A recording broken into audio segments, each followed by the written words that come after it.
And of We course, should I be have live. no idea. Are we live now? I Yeah, always, I know you can always see it before me. I see like a There little we go. note like this meeting is being live streamed, but then I don't see it like I don't see us yet. I don't see the It's YouTube version yet. So that's always that it takes a while. okay. Yeah. So I don't see us yet. Okay. I feel like we might be here. We are here, but We are here. Okay. we're not We're not fully seeing us. Okay. I feel like I'm seeing something. great. I'm following your lead this time. Okay. All right. I think we are live. If you are watching us live, please let us know in the chat just so we can confirm that we are here, that it's live. We are going to be talking about the astrology of May. I think we are. I think we're good. Yeah, Okay. we are good. Yeah, Okay. All we're right. there. Perfect. May. The astrology of May 2026. Three lunations, two full moons, a lot of hmm activity with Uranus in Gemini. Yeah. Where do you want to start, Britt? Yeah, I mean, there's so much. Like we're really now, I feel like the year has properly started now. Uranus is in Gemini Mm, and we're things have kicked up a notch. So we're in, a new phase, a new era. And I think May will we'll definitely see some more about what Uranus and Gemini is going to be about because we'll have at least two planets. Well, we had Venus earlier, but we yep. have this month, in May, we have at least two planets making their conjunction with Uranus for the very first Yes. time. And that's Yes. new. And especially with, Mercury's conjunction with Gemini, I really flag that one as super important because we didn't have that transit last year, right? We had Uranus entering Gemini for that brief period in the beginning of July. At that point, Mercury was in Leo, so we didn't have that connection with Mercury. No. Now we do, and I think it really feels like this moment. It's on 18 May. I have it, I think, Yep. in most Oh, time zones. 17 17, maybe yeah. in Canada and the US, but yeah, that's 17, 18 May. Yes, Exactly. yeah. Yes. Yeah, it feels like this is really like a time for them to exchange notes, right? Because Mm, Mercury is giving a briefing to Uranus and Gemini. Like, this is what my sign is all about. Here is yes. everything that I'm thinking about. Go do something with that, right? And then Uranus is like, well, I'm excited to disrupt and innovate. So this is what I want you to give voice to. So there's an Yes. exchange between the two of them that feels really powerful, potent, and very activating for the nervous system. Yes. I think Maybe we all, overstimulating. yes, yes, yes. Yes. Overstimulating. Yes, absolutely. And it's interesting, and I'm going into a lot now, so I'll stop after this. Like it's interesting that the next day we get two planets changing signs to slow down the pace a little bit. Yeah. That's a really astute observation, Britt. You're spot on there. Like the Mercury Uranus piece, I do think it's like one of the maybe underappreciated aspects in the month of May, and maybe even in the month of like, not the month, in the whole year of 2026, because while Uranus was in Taurus, we talked a lot about Venus as Uranus's domicile lord or ruler, Yeah. and Uranus in Taurus taking its cues from Venus. But now with Uranus in Gemini, the domicile lord is Mercury, and Mercury is the one that's cueing Uranus. Uranus, of Mm. course, has its own ideas, but it's expressing them through the realm of Mercury, through the territory Yeah. of Gemini. And of course, there's so much here about disruptions and innovations and change to do with communication, to do with learning processes, to hmm do with technology, to do with the inventiveness of the human intellect. And to what hmm extent do we just keep inventing and innovating versus considering the impact of the technology and the Yeah. innovation? Yeah. And I do think that's a really important conjunction, like May 17, 18, Mercury kind of flies into Gemini and immediately interacts with Uranus. The moon is in Gemini, kind of like hmm right before Yes. Mercury gets there. And Yep. so for all of us, like obviously it's making a statement collectively. And I think it would be really Mm. interesting to pay attention to like news headlines or just general topics of conversation in your communities then. But Yeah. for each of us personally, we actually get insight and information about our personal or chart specific Uranus and Gemini journey. You may gather some facts or information that guide you to some of the changes that you're going to be exploring over this next 7 to 8 years with Uranus in Gemini. There's something that I'm thinking about with Uranus too. Uranus is a sky god. It's elementally associated with air and with this idea of freedom of movement. And it makes me think about this, like, light touch. When we talk about Mm, freedom with Uranus, there's so many ways we could take that, but being freed from the burdens of the physical or material realm. And I wonder if, at a very simple level, there can be something about like loosening up the hold on possessions or material objects, of mm, being free because you are not weighed down by matter or material objects. So that's just one little piece.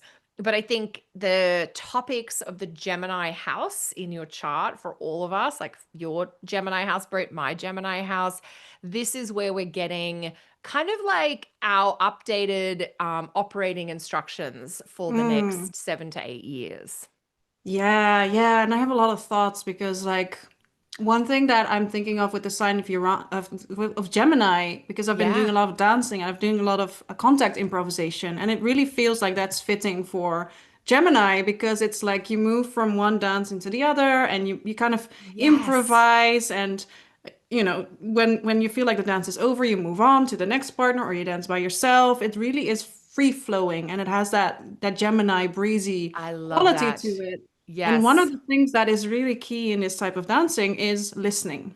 And I think that's such an Mm, underrated yes. word for Mercury too, because we tend to Yes. associate Mercury with, chatting, talking, a lot of sending communication, Yes. The but a lot of it expressive part. too, Yes. a lot of it too is listening and listening, like, where does this want to go? And I think, I'm taking inspiration from this because I'm doing a lot of dancing, but there's something about that connection between Mercury and Uranus and Gemini of like, where does this, where does Uranus in Gemini, where does this Gemini part of my chart want to take me? And I think we Mm. can take cues from that transit to really listen, like what are some of the cues we're getting here, and how do I need to improvise in this little duet that I'm doing with these planets here? Yeah. I love that. Like almost like kind of trying to pause to catch or listen to like which way is the wind blowing kind of Yes. thing. Yeah. And then how do we go, even if it's less of that like intellectual kind of mental I choose this, and it's more like this is what is being stirred up, or this is where Yeah. life is being breathed into something. Mm, yeah. Yeah. And I love that piece about like the Gemini space and Mercury around how important listening is to the process of communication, Hmm. that we make our communication more effective by truly hearing what is being said or shared. And I always come back to the idea that we have one mouth, but we have two ears. Mm, And so, like, at a very simple level, to improve any kind of communication or any kind of understanding that you might need to bring into a dynamic, listen twice as much as you're actually speaking. yeah. Yeah. And it's this Yeah. back and forth that's really important. And that's also the duality of Yes. Gemini, right? It's not Yes. just one way and I'm talking to you and you're not involved in this process. Like Yeah. obviously there needs to be an exchange and for that it needs to be equal. So it needs to be speaking and listening and Yes. switching between those roles too, because that's what Mercury does as well. Like it takes Yes. up these different sides, both and, right? It's really Yes. beautiful to think about it along those lines. It is. And I think, even breaking that down, like in myth, we talk about Hermes, the winged messenger, which is Mercury.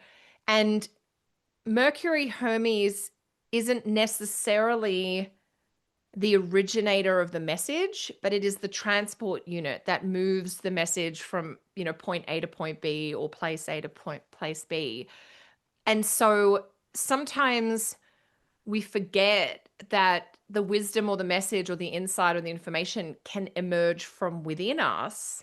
Mm, And we have to kind of use our skills, our sensory awareness to kind of transport the message, to bring it from our somatic awareness or our felt systems into our conscious awareness, so yeah. that even before we get into that dialogue with others, there's a piece of allowing the movement of insight or realization to go from the kind of unconscious, unknown, felt space inside into that conscious, realized, aware part of our insides.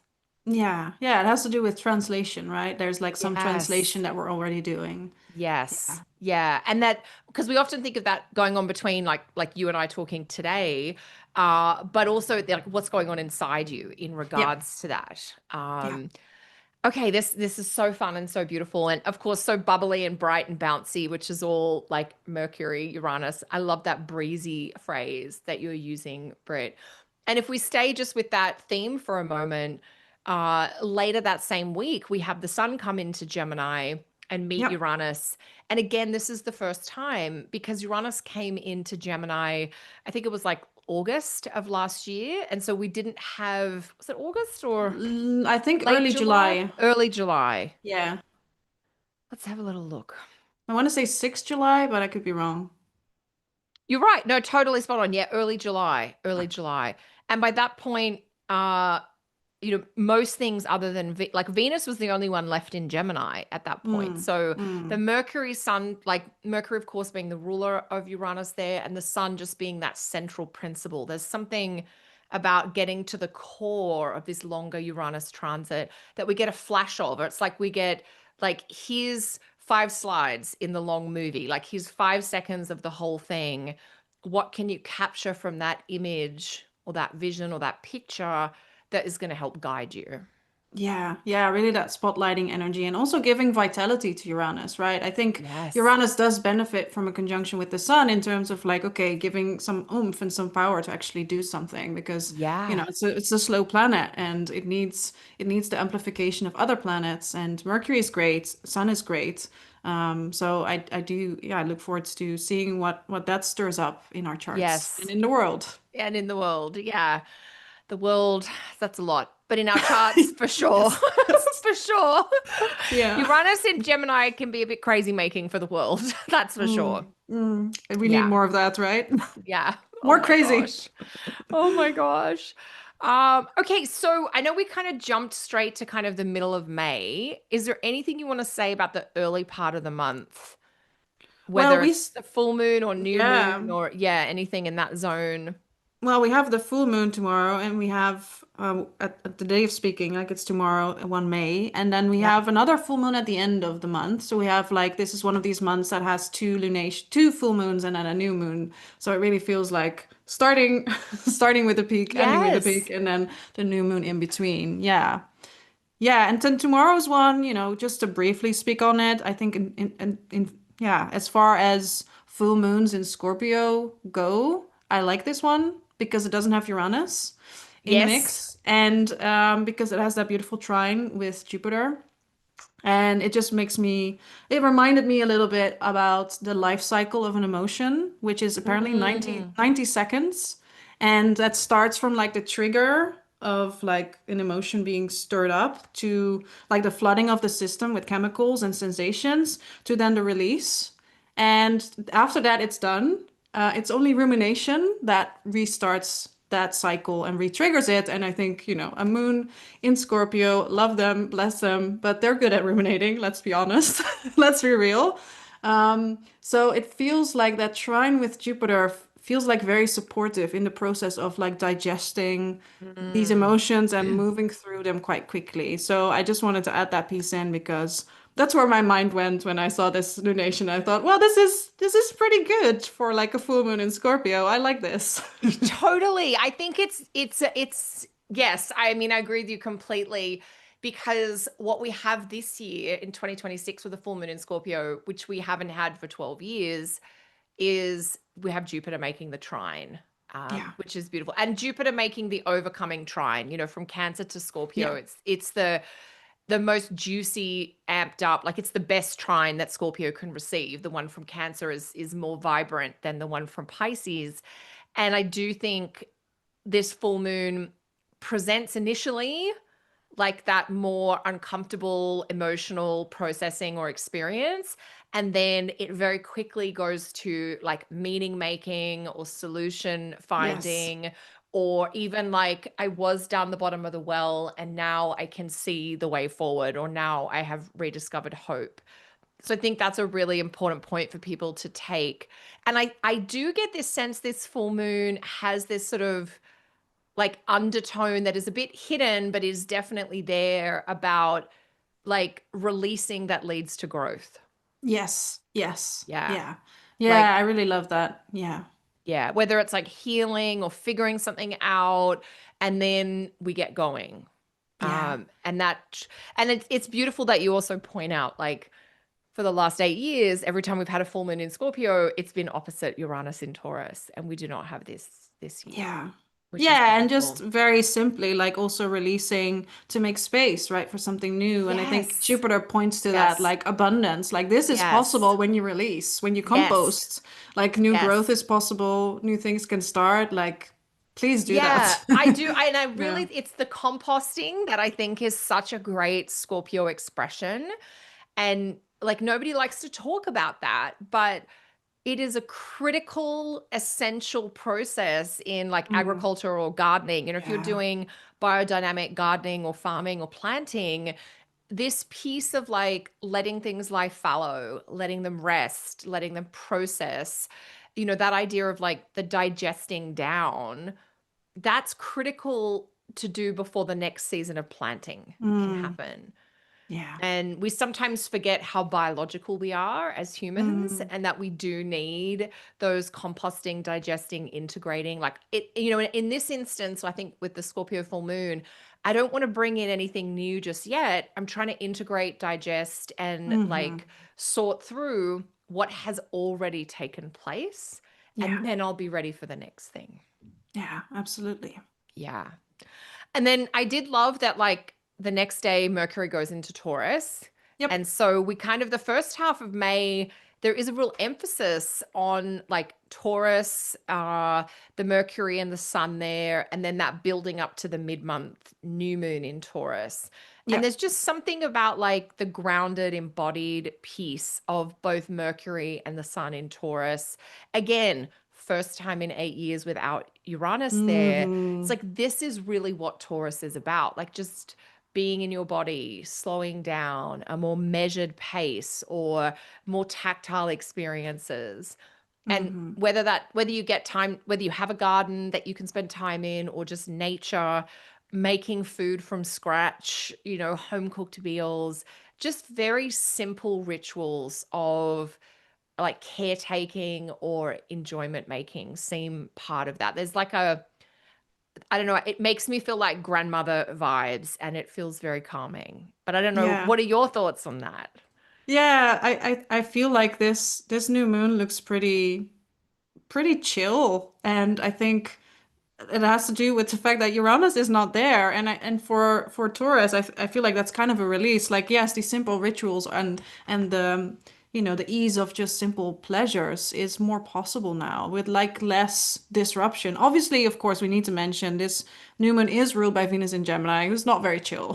So there Yes, is there is a buzz to this to this lunation, but it's different, right? And it's like the next door neighbor that's throwing a party with like many friends over.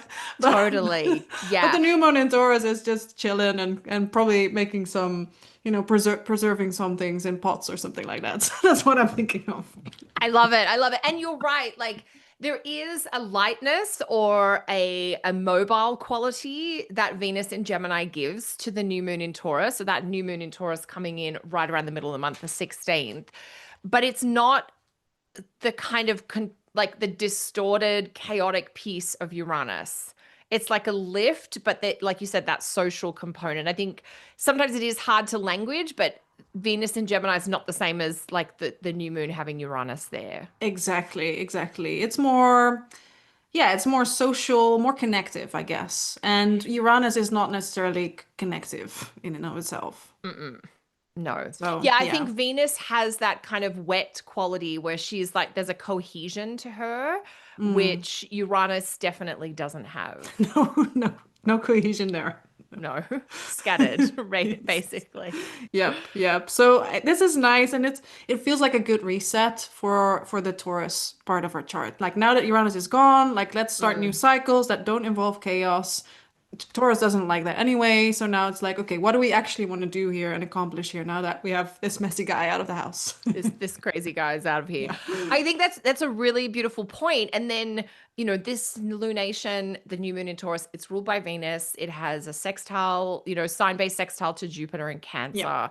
And it's off axis to both Mars and Saturn. Yep. So it really it is a beautiful Taurus new moon for that part of our chart and life.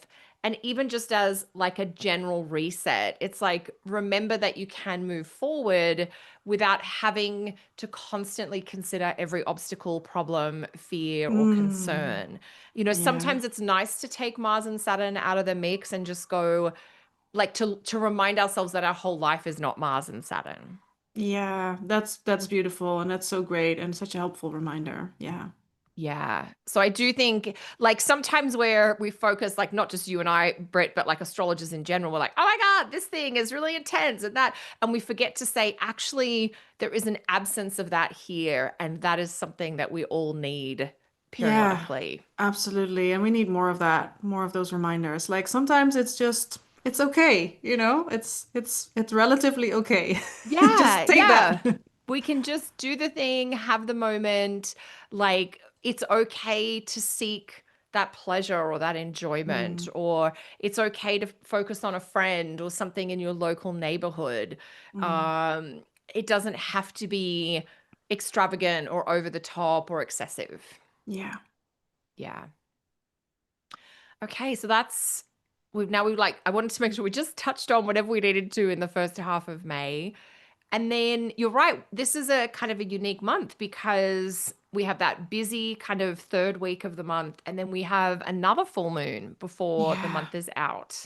Yeah. Yeah. And this one is in Sagittarius, right? Nine degrees of Sagittarius, Yeah. ruled by Jupiter in Cancer. So really interesting mix of energies, right? With Sagittarius being very outgoing, extroverted, and focused on adventure and collecting new stories. And Jupiter in Cancer is not. Totally. It's Yes. more focused on, community, emotional safety, I think is one of those keys. So with the Cancer Sagittarius aversion, I often think of like, what do you need to feel safe, but also to feel like you stimulate your need Yes. for adventure, right? And we get that question really central in this lunation, I feel. Absolutely. Yeah, and it is an interesting piece because of that aversion and well like it's Sagittarius Taurus or Sagittarius Cancer has that same kind of clash of Mm, these two things are kind of going in different directions. Like sometimes I've worked with clients that are Sag rising but have Jupiter and Taurus, and it's like, how are we reconciling these pieces? And I think this full moon brings some of that to light. And then additionally, the ruler, of course, Jupiter of the full moon has Venus heading towards it. yeah. And I do feel that there's something like it's almost like you may not be aware of it, but there is a gathering of like support or community or connection or care, or there is like a sweetness that is moving towards you that I think that full moon in Sag helps to highlight or helps Mm. to, if not like show you the way visually, at least kind of get a feeling going inside you that will be worth kind of pursuing. Yeah, yeah, absolutely. And with Venus in Cancer too, like I'm just thinking about this transit from Venus in Cancer as the safe Yeah. haven, like return after the Mm. party, party girl Yeah, the networking Venus in vibe. Gemini. Yes. Yeah, and then we get that Yeah. safe haven, and there's these two concepts that are used in attachment research about like the safe haven and the secure base, where Yes. the safe haven is really this place where you come back and come home to, but the Yeah. secure base is the starting off point from which you can grow and expand. And it Yeah. almost feels like this lunation is really speaking to that, like you need to have both in order to feel safely attached. I mean, both in your life, not with the same person necessarily, but you have that need for security, but also for growth and expansion. And that Yes. feels quite highlighted by these two, yeah, these two This, yeah, things like the full happening. moon in Sag with Yeah, Venus coming together Venus with and Jupiter in Jupiter. Yeah. Cancer. And I think that is so beautiful, Britt. And it's such a good reminder for people that when we think about growth and expansion and adventure and discovery, which is a natural thing to think about with the full moon in Sagittarius, because there is a part of you that is like free spirited and wants to roam and doesn't and Mm. wants that kind of wild openness to kind of move about in. What people like don't always have an understanding of, which you've brought up so beautifully, is that to really be able to pursue that, where you start from matters. Hmm. Like that Yes. idea of like, oh, I'm not, and it's that idea of when people are running away from something, it's a totally different experience that isn't as grounded or integrated than when we've Yeah. shored up our existing foundations. Like, I'm safe here, I'm good here, this is a wonderful place to be, and I can take this as like Yeah. my launching pad. This can be from Yes. where I go, whether I return back to here or not. But Yeah. I'm my started like I'm leaving from a feeling of like contentment or stability or safety, and it Yeah. allows a deeper connection into and often a more meaningful experience as one then journeys out into the world. Yeah, absolutely. And I think that's so important. Like, just acknowledging that starting ground and how that facilitates your growth and expansion. Yeah. Yeah. And I think it's, because often all of us just jump straight to the next adventure and what is going to be my growth and what am I going to do to expand and evolve as a human. And sometimes we forget that there's like five preparatory steps before doing that. And a Yeah. number of them involve making yourself as like meaningfully and authentically stable and safe wherever you happen to be right now. Yeah. Yeah. Yeah. Yeah, It's and such a because beautiful piece. we really need safety even as we're exploring, right? Like Yes. it's not really like you can if you go too much in like the expansion without some level of familiarity, then you get like really into a really chaotic mode, right? And that's not very effective. So you do need a bit of both in order to safely grow and to stretch your comfort zone a little bit. Exactly, exactly. It's almost like, and you see this a lot with parenting and child development, that kids who have really like great connections with the stable, like state with stable, reliable adults in their life are much more likely to take appropriate risks in their Yeah. development. And so for all of us as adults, we can kind of, replicate that of supporting the appropriate risk taking by building a really safe base. And I Yeah. think that's something, isn't it, about this longer Jupiter and Cancer trend is like, what does safety and security look like? Yeah. What does it feel like? Does it look and feel like something different from what you thought it would? Yeah, absolutely. And I think these little touchstones, because we are getting to the tail end of Jupiter in Cancer, Yeah. we've by the end of June, it's over for 12 years. And so Mm-hmm. this full moon in Sag at the end of May can be a great chance to kind of do two things, to sort of Yeah. visualize the next grand adventure based on the insight and illumination of the topics of the Sagittarius house in your chart, but also have that callback to, oh yeah, that's I can think about that because of the sense of like belonging that I have Mm. elsewhere in Yeah. life. Yeah, that's Yeah. beautiful. Because I'm really safe and grounded and anchored and nurtured here, I can think about a stretch over there. Yep, absolutely. Yeah, that's Yeah. it. And then I know, Britt, we also touched on like that May 17, 18 transition day or period. We talked Yeah. a lot about Mercury changing signs and you kind of touched on Mars and Venus. Is there any more you want to explore about those two planets changing signs there? Well, it definitely changes the pace, right? Because they're going out of, hot signs or they're going out of like quick moving signs into like these cooler signs, right? Yeah. With Mars entering Taurus and Venus entering Cancer. So you definitely get a slowing down, which, following after that Mercury conjunction with Uranus in Gemini, I think we could use like a nervous system reset. I think after Yes. that day feels Yes. welcome, feels like good timing.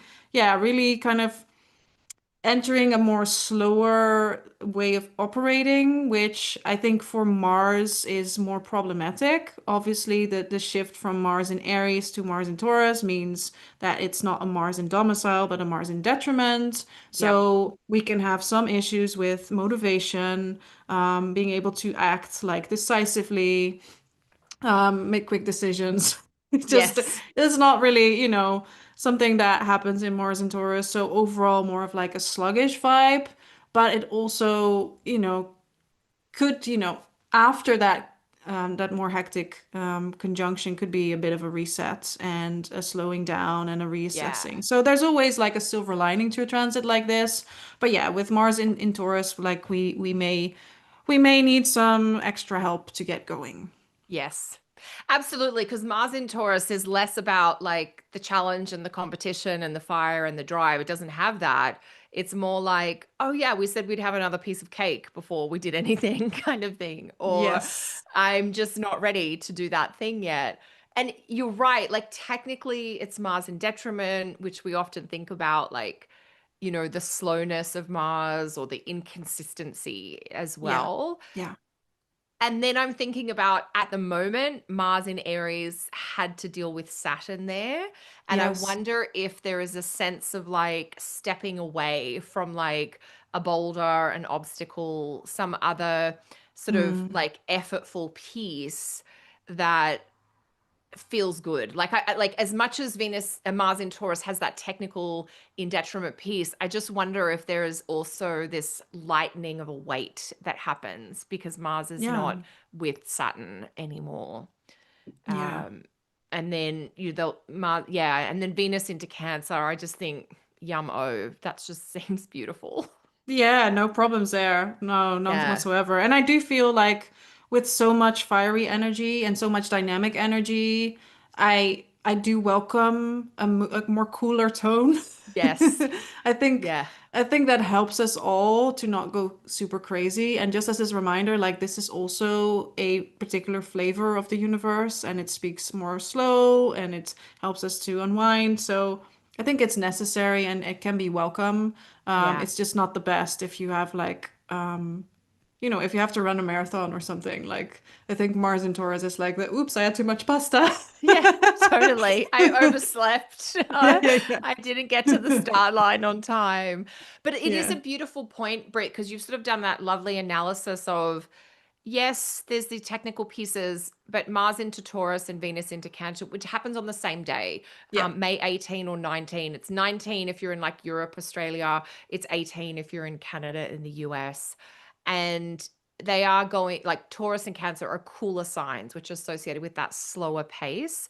And Mm-hmm. given that the pacing is exceptionally hot and heightened, and has been since, a while now, it may be it may be a slowing, but it might be like, oh, thank God.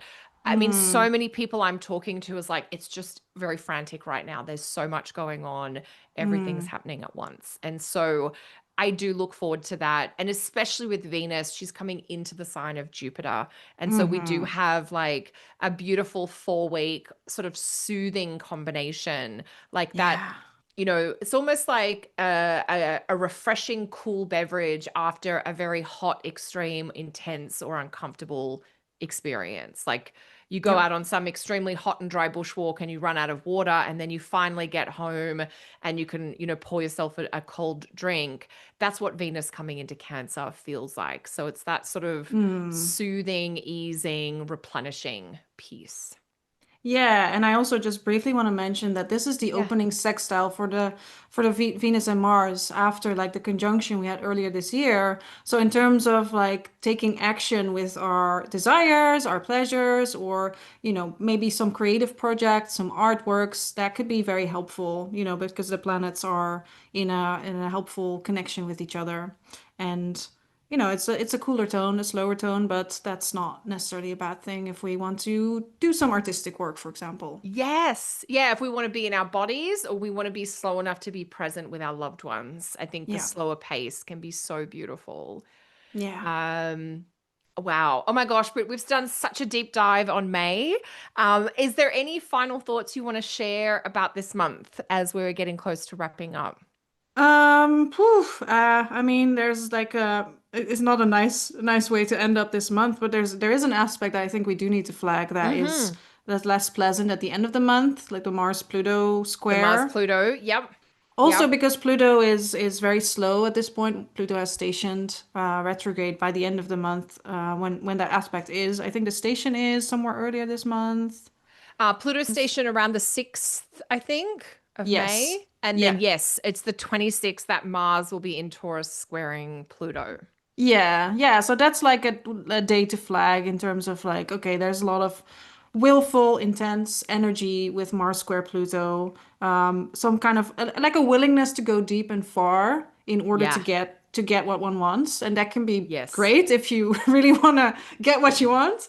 Um, Yes. but maybe can be experienced by other people as a bit intense and volatile sometimes. Yeah. There's almost like an obsessive or like progress at all costs. Yeah. I also feel that Mars square Pluto has a little bit of like the tension sort of bubbling up or boiling out, that sort of the Yeah. heat of we are at odds with each other here, or we are like both pushing like against, like you Hmm. want to go this way and I'm trying to go that way. And if we just Yeah. both go, there's gonna be like a crash.